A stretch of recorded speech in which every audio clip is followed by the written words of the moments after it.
दोस्तों आज के इस वीडियो में यहाँ पे हम लोग हिस्ट्री का 3 इम्पोर्टेंट मॉडल सेट को कवर करेंगे, जो कि आपके बोर्ड एग्ज़ाम के लिए काफ़ी इम्पोर्टेंट होगा, क्योंकि आपके बोर्ड एग्ज़ाम में इन्हीं 3 मॉडल पेपर्स में से आपको मैक्सिमम क्वेश्चंस देखने को मिल जाएगा। क्योंकि आपको दोस्तों 100 में से 50 क्वेश्चंस को ही सॉल्व करना है, इसलिए आप इसको ध्यान से देखेंगे तो आप आराम से 50 क्वेश्चंस को सॉल्व कर पाएंगे। इसके साथ ही साथ हम लोग क्वेश्चन के साथ जो उससे रिलेटेड इम्पोर्टेंट जो बातें हैं उसको भी मैं बताऊंगा। तो चलिए दोस्तों शुरू करते हैं। पहला नंबर क्वेश्चन है, प्रथम बौद्ध संगीति कहाँ हुई थी? प्रथम बौद्ध संगीति कहाँ हुई थी? तो जैसे कि हम लोग जानते हैं बौद्ध जो है बौद्ध संगीति 4 हुई थी। कितनी हुई थी? 4। पहली जो हुई थी वो पहली जो हुई थी वो राजगीर या राजगृह में हुई थी। उसके बाद हुई थी वैशाली में, उसके बाद हुई थी पाटलिपुत्र में, उसके बाद हुई थी कुंडल वन में। ध्यान रखना, पहली जो बौद्ध संगीति हुई थी वो राजगीर में हुई थी या राजगृह भी बोलते हैं उसको। दूसरी जो हुई थी वो वैशाली में हुई थी, तीसरी पाटलिपुत्र में और चौथी कुंडल में। तो ध्यान रखिएगा, तीसरी कहाँ पे हुई थी? पाटलिपुत्र में। यहाँ पहली पूछ रहा है तो पहली कहाँ हो जाएगा? राजगीर, यानी ऑप्शन नंबर सी हो जाएगा, यानी कि राजगृह। चलिए नेक्स्ट क्वेश्चन की ओर देखते हैं। नेक्स्ट जो क्वेश्चन है वो है जीतल। जीतन क्या था? तो जीतन जो था वो एक सिक्का था, ध्यान रखिएगा। अगला है गंगापुत्र किसे कहा जाता था? गंगापुत्र जो है किसे कहा जाता था? तो भीष्म को कहा जाता है, यानी कि option number C right answer होगा। अगला जो वेरी इंपॉर्टेंट क्वेश्चन है वो है अकबर का वित्त मंत्री कौन था? अकबर का वित्त मंत्री कौन था? तो ध्यान रखना, अकबर का वित्त मंत्री था टोडर मल। ध्यान रखना, टोडर मल जो है अकबर का वित्त मंत्री था, जबकि मानसिंह जो है उसका सेनापति था।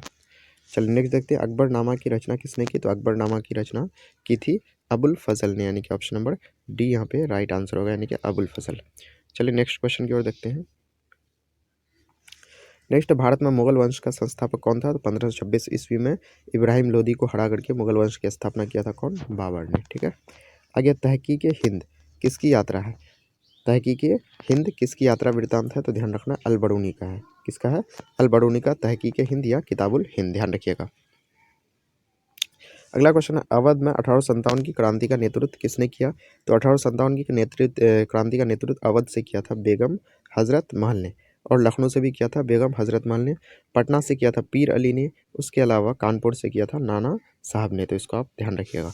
नेक्स्ट, 1857 के विद्रोह के समय भारत का गवर्नर जनरल कौन था? 1857 के विद्रोह के समय भारत का गवर्नर जनरल कौन था? तो कैनिंग था, ध्यान रखिएगा, कैनिंग। जबकि बंगाल विभाजन के समय जो है कौन था? लॉर्ड कर्जन था। डलहौजी जो है हड़प नीति को अपनाया था, ध्यान रखिएगा आप इसको। नेक्स्ट, मुस्लिम लीग की स्थापना किसने की? तो 1906 में हुआ था। मुस्लिम लीग की स्थापना कब हुई? तो 1906 में हुई थी। आगा खां और सलीमुल्लाह खान ने ढाका में इसकी स्थापना की थी। चलिए नेक्स्ट क्वेश्चन देख लेते हैं। अगला है, बंगाली विभाजन कब हुआ? बंगाली विभाजन कब हुआ? तो 1905 ईस्वी में हुआ था। बंगाल विभाजन लॉर्ड कर्जन ने किया था। जय जवान जय किसान का नारा किसने दिया? तो किसने दिया? लाल बहादुर शास्त्री ने दिया जय जवान जय किसान। जबकि इसी में और एक चीज़ जोड़ा गया था, जय विज्ञान, उसको दिया था अटल बिहारी वाजपेयी ने। नेक्स्ट जो क्वेश्चन है, अल बरूनी किसके साथ भारत आया था? अल बरूनी जो आया था वो महमूद गजनवी के साथ आया था, option number C right answer होगा। ठीक है। नेक्स्ट क्वेश्चन जो है,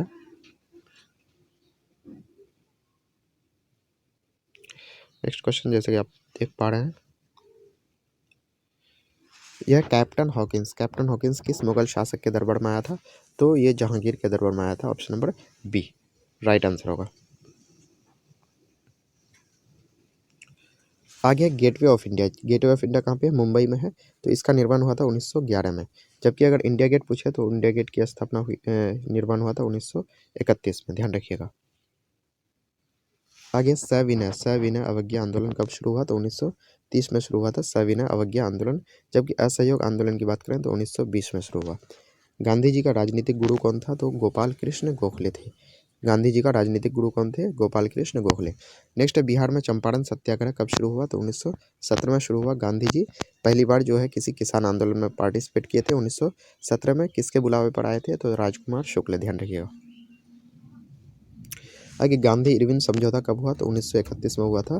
तभी इसी में समझौता के तहत गांधी जी जो है वो दूसरे गोलमेज सम्मेलन जो कि 1931 में हुआ था उसमें पार्टिसिपेट किए थे। नेक्स्ट है, साइमन कमीशन भारत कब आया? तो साइमन कमीशन भारत आया था 1928 में। आगे, किस धातु का ज्ञान सिंधु घाटी के वासियों को नहीं था? तो लोहा का ज्ञान नहीं था। ठीक है। आगे एशियाटिक सोसाइटी की स्थापना किसने की? तो एशियाटिक सोसाइटी की स्थापना जो की थी वो की थी विलियम जोन्स ने, यानी कि यहाँ ऑप्शन नंबर जो है ये बी होगा, यहाँ बाय मिस्टेक सी आ गया है। विलियम जोन्स ने एशियाटिक सोसाइटी की स्थापना की थी। नेक्स्ट है हड़प्पा किस नदी के किनारे स्थित है? तो हड़प्पा जो है वो रावी नदी के किनारे स्थित है, ध्यान रखिएगा।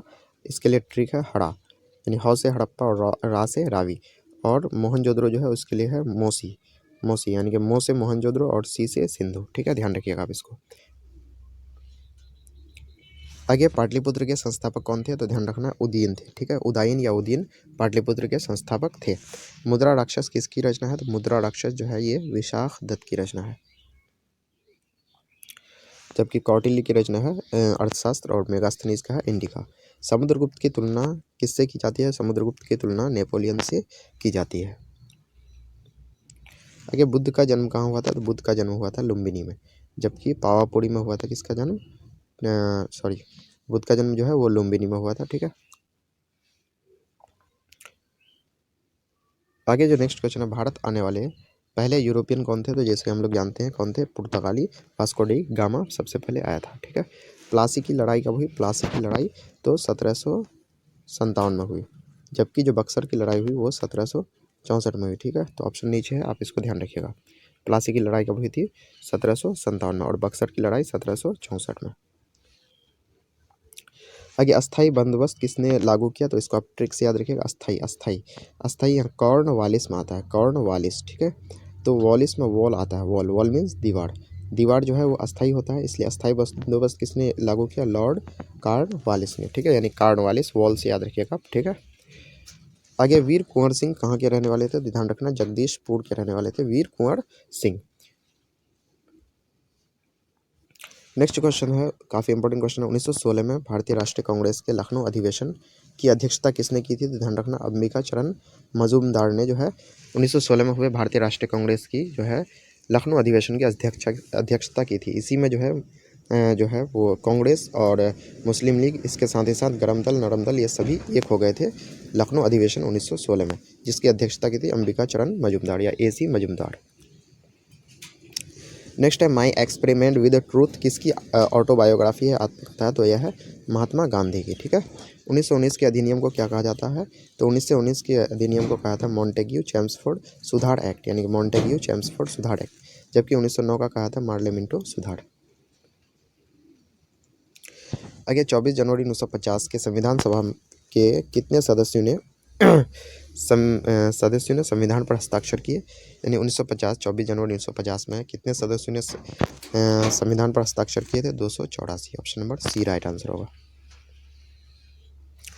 कैबिनेट मिशन के सदस्य थे, तो कैबिनेट मिशन के सदस्य थे पैंथक लॉरेंस, या बैठक हो गया पैंथक होगा, अलेक्जेंडर स्टीफोर्ड क्रिप्स, तो ये सभी थे, यानी कि इनमें से सभी होगा, ठीक है। पैंथक लॉरेंस भी था, यानी लॉरेंस, अलेक्जेंडर और क्रिप्स, LAC, ठीक है। अगला क्वेश्चन है, भारतवर्ष का अंतिम वायसराय कौन था? तो भारतवर्ष का अंतिम वायसराय था कौन? वायसराय पूछ रहा है, अंतिम वायसराय, तो ये राजगोपालाचारी, यानी कि चक्रवर्ती राजगोपालाचारी। जबकि भारतवर्ष का प्रथम पूछा जाएगा तो लॉर्ड माउंटबेटन, या फिर यहीं पे भारतवर्ष का प्रथम भारतीय वायसराय कौन था? तो लॉर्ड माउंटबेटन, ध्यान रखना है। जय हिंद का नारा किसने दिया? तो सुभाष चंद्र बोस दिया था, ठीक है। दिल्ली चलो का भी नारा सुभाष चंद्र बोस ने ही दिया। अगला क्वेश्चन, हड़प्पा सभ्यता किस युग की सभ्यता है? हड़प्पा सभ्यता जो है वो किस युग की सभ्यता है? तो कांस्य युग की, यानी कि option number C right answer होगा। अगला, भारतीय इतिहास का कौन सा काल स्वर्ण काल के नाम से जाना जाता है? तो स्वर्ण काल कहा था गुप्त काल को, ठीक है। वेदों की संख्या कितनी है? तो वेदों की संख्या 4 है, ऋग्वेद, यजुर्वेद, सामवेद और अथर्ववेद। ऋग्वेद, यजुर्वेद, सामवेद और अथर्ववेद। सबसे प्राचीनतम वेद कौन है? ऋग्वेद, ठीक है। संगीत किसमें है? तो सामवेद में, ध्यान रखना है, संगीत किसमें है? सामवेद में। अगला, इब्न बतूता किस देश का यात्री था? तो ये था मोरक्को का, ठीक है। मोरक्को का यात्री था इब्न बतूता। मोरक्को की राजधानी रबात, ठीक है, मोरक्को की राजधानी रबात। तंबाकू के सेवन पर किस शासक ने प्रतिबंध लगाया? तो तंबाकू का सेवन सबसे पहले किया अकबर, और प्रतिबंध लगा दिया जहांगीर। अगर ख्वाजा मोइनुद्दीन चिश्ती रहमतुल्लाह अलैह की दरगाह कहाँ है? तो इसकी ख्वाजा मोइनुद्दीन चिश्ती रहमतुल्लाह अलैह की दरगाह जो है वो अजमेर शरीफ में है, ठीक है, ध्यान रखना है। तो इसका राइट आंसर हो जाएगा अजमेर, ठीक है। आगे महाभारत की रचना किसने की? तो महाभारत की रचना की थी वेद व्यास ने, जबकि रामायण की रचना की थी वाल्मीकि ने। आगे अकबर ने दीन इलाही कब शुरू किया? दीन इलाही धर्म जो है 1582 ईस्वी में शुरू किया। पुराणों की संख्या कितनी है? तो पुराणों की संख्या 18 है। ध्यान रखना, पुराणों की संख्या 18 है। ठीक है। पुरातत्व के अंतर्गत निम्न में से कौन नहीं आता है? तो इसमें साहित्य नहीं आता है, यानी कि किताबें नहीं आती पुरातत्व के अंतर्गत, जबकि सिक्के, अभिलेख, भग्नावशेष आते हैं। ठीक है। नेक्स्ट, हड़प्पा सभ्यता का सबसे बड़ा नगर कौन था? तो हड़प्पा सभ्यता का सबसे बड़ा नगर था मोहनजोदड़ो, जहाँ से स्नानागार भी मिले हैं।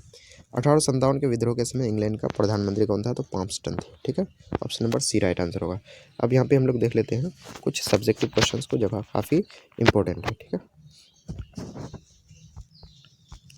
ये सब्जेक्टिव क्वेश्चन जो है आपके बोर्ड एग्जाम के लिए काफ़ी इंपॉर्टेंट है। इसमें हम लोग देख लेते हैं कौन कौन सा सब्जेक्टिव क्वेश्चन है। तो जैसे कि आपको दुगुना प्रश्न दिया था, उनमें से आधा का आंसर देना है। ठीक है। पहला क्वेश्चन, अभिलेख किसे कहते हैं? जो कि इंपॉर्टेंट क्वेश्चन है। कैबिनेट मिशन भारत क्यों आया? ये इतना इंपॉर्टेंट नहीं है। त्रिपिटक क्या है? ये इंपॉर्टेंट क्वेश्चन है। महात्मा गांधी के आरंभिक जीवन का संक्षिप्त परिचय है। ये इंपॉर्टेंट क्वेश्चन है। संघ सूची, राज सूची, समवर्ती सूची का संक्षिप्त विवरण दे, इंपॉर्टेंट क्वेश्चन है। चंपारण सत्याग्रह संक्षेप में वर्णन करें, इंपॉर्टेंट है। मुगलकालीन चित्रकला की क्या विशेषता थी? ये इतना इंपॉर्टेंट नहीं है। भारत का संविधान 26 जनवरी 1950 को क्यों लागू किया गया? इंपॉर्टेंट है। कलिंग युद्ध का अशोक पर क्या प्रभाव पड़ा? ये इतना इंपॉर्टेंट नहीं है। महाजनपद से आप क्या समझते हैं? Very very important. इन क्वेश्चंस को आप जरूर तैयार कर लीजिएगा। उसी तरह से यहाँ पे लॉन्ग आंसर क्वेश्चन में हम लोग देख लेते हैं।